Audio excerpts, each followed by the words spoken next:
उजड़ल कुछ भूल गई कुछ याद रह कुछ भूल गई।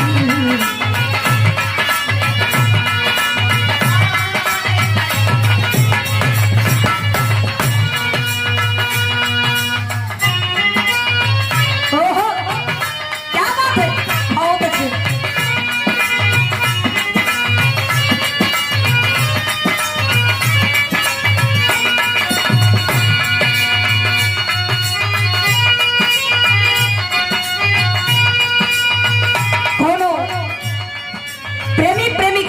गुरु से प्रेमिका का बड़ी दिक्कत बा, कलश बस जुदा भइल है लेकिन कष्ट हुए बा।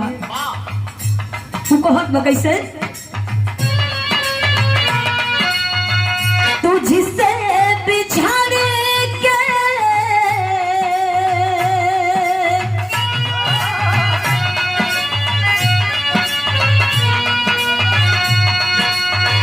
तुझसे बिछड़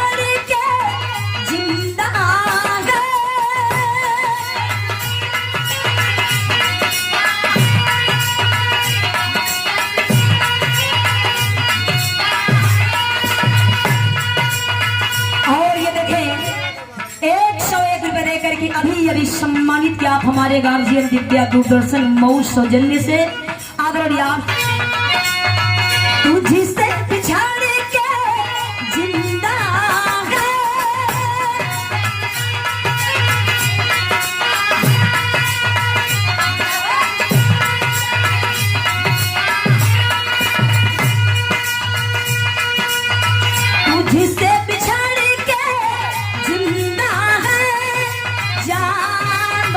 तुझसे शर्मिंदा है जान बहुत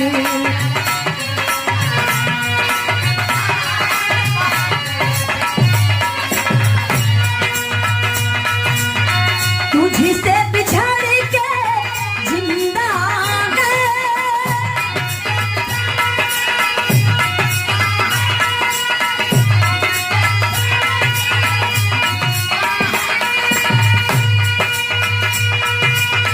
तुझसे बिछड़ के जिंदा है जान बहुत शर्मिंदा है।